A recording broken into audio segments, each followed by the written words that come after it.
Hi Scream Team, this is Catherine and welcome to Autopsy of a Scream. So I'm a little sick, so I kind of sound gross, but I still want to do my weekly recap video of this week's Scream. So in the episode, right after Jake fell from the ceiling, the entire school went into lockdown.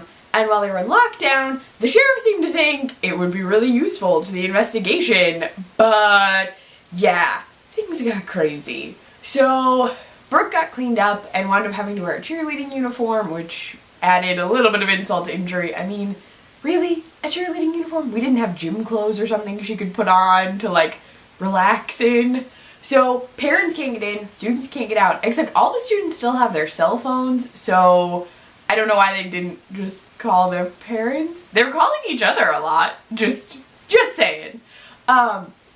So Brooke's getting cleaned up. Audrey's freaking out because she realizes that the killer has been texting Brooke and pretending to be Jake this whole time.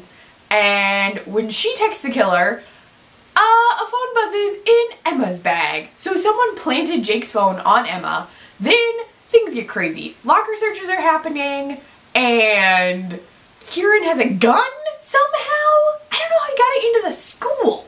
So he has a gun, and everyone's getting questioned by the police. Haley from the first episode, the one who tried to prank Audrey, she's like freaked out that she's getting questioned. And I'm like, really? You tried to attack one of the Lakewood Six? Like, I don't understand why you didn't think you were gonna get called in by the cops.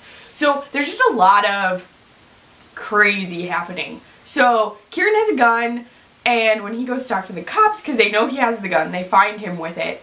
The sheriff is like, well, I'll make a deal with you, like, I'll look out for you because you're a cop's kid, like, we'll look out for you. And then when he questions Emma, he's like, I think you believe what you're saying, so, like, it's okay, you're just stressed out. And one of the other cops is like, what the crap are you doing? Like, you're just letting everyone get off with everything? And he's like, well, I'm getting them to trust me, so we've locked them inside, and this is like Stockholm Syndrome, which totally doesn't work out for him at all. Okay, so Audrey's freaking out because of all the texts, and so Zoe and Noah like try and talk, and then eventually Zoe reveals that she likes the morgue and that she really likes how Noah talks about the crime, and that she thinks he's doing it to like deal with everything that's happening to him without actually like coping with it, which is cool psychological analysis, but I don't know if it was the best time to like make him realize that he's avoiding grieving and stuff. They're locked inside a school, like what is he gonna do? Like what? Okay, so they at least talk and seem to be on better terms, which is good. Brooke's dad shows up and she reveals everything to the cops about the last time she saw Jake in front of her dad, because he sits in on her interview. Beyond that, okay, so two separate fights break out in this episode.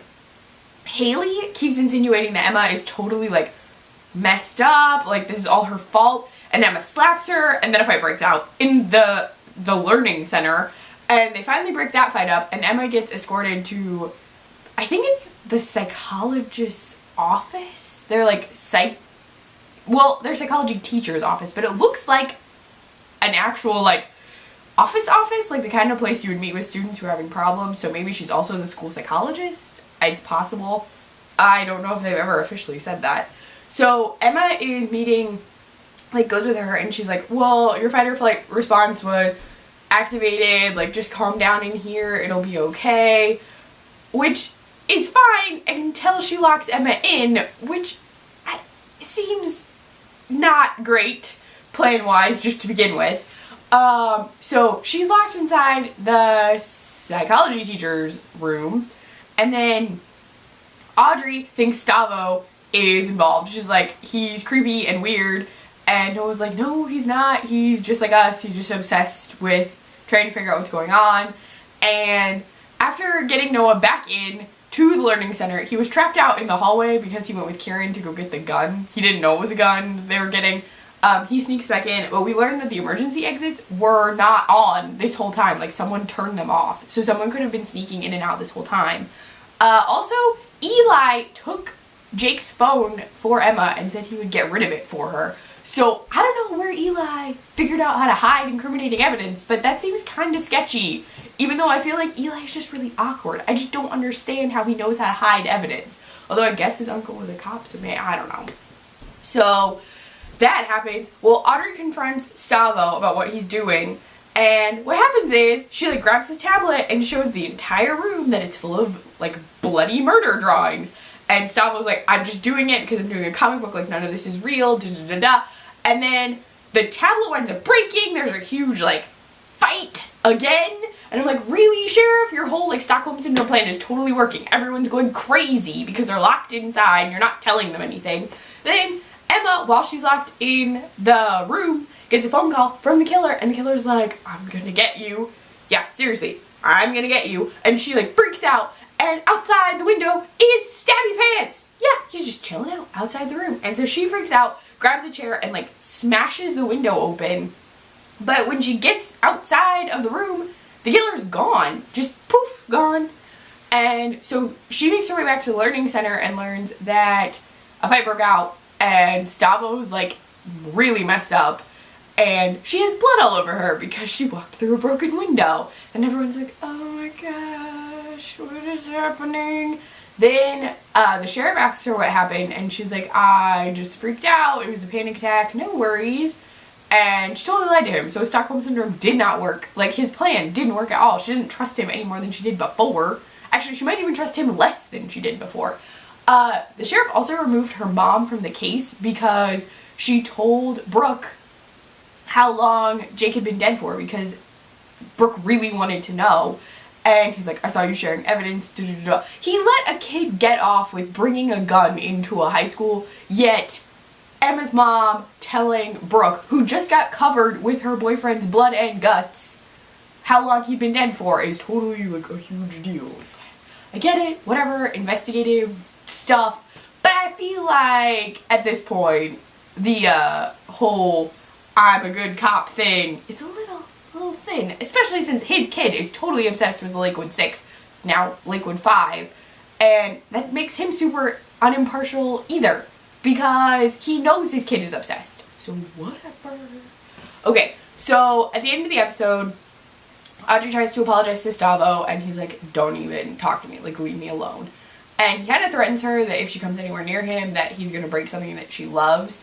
And while this is going on, Noah steals her phone and somehow manages, while he's outside, to figure out her password and sees everything. So now Noah knows that Audrey is involved with everything, or at least was involved. So that's great. Yeah, so great. So Noah knows about Audrey, which is awful, and I don't know. I'm still really concerned that Zoe is involved, because she's the only one who hasn't, like, been focused on as creepy, and she's obsessed with Noah. Like, she thinks his way of discussing murder is beautiful. Like, I get it, I do, but I still feel like she's somehow involved. It just seems too perfect that she's not being considered creepy or weird or bad guy, but Stavo and Eli are. It just seems like it has to be Zoe at this point, because the other two are so obvious. So, I don't know. I just really think it's Zoe, which is really sad because I don't want it to be Zoe. I just keep thinking it is. I don't know. Next week, Emma is dealing with a bunch of stuff. Everybody is dealing with a bunch of stuff. Everything just keeps getting crazier. I'm worried for Noah and Audrey's relationship. I just don't know. So crazy. Share your Scream theories and thoughts with me in the comments or on Twitter. I'm at CliffNotes. Please use the hashtag Autopsy of Scream. You can find me on my blog, cliffnotes.wordpress.com, or right with the Nerdy Girl Express, nerdygirlexpress.com, or on their Snapchat, the Nerdy Girl EXP, and I post recipes on the iZombie Sport Group site, iZombieSportGroup.com. Bye guys!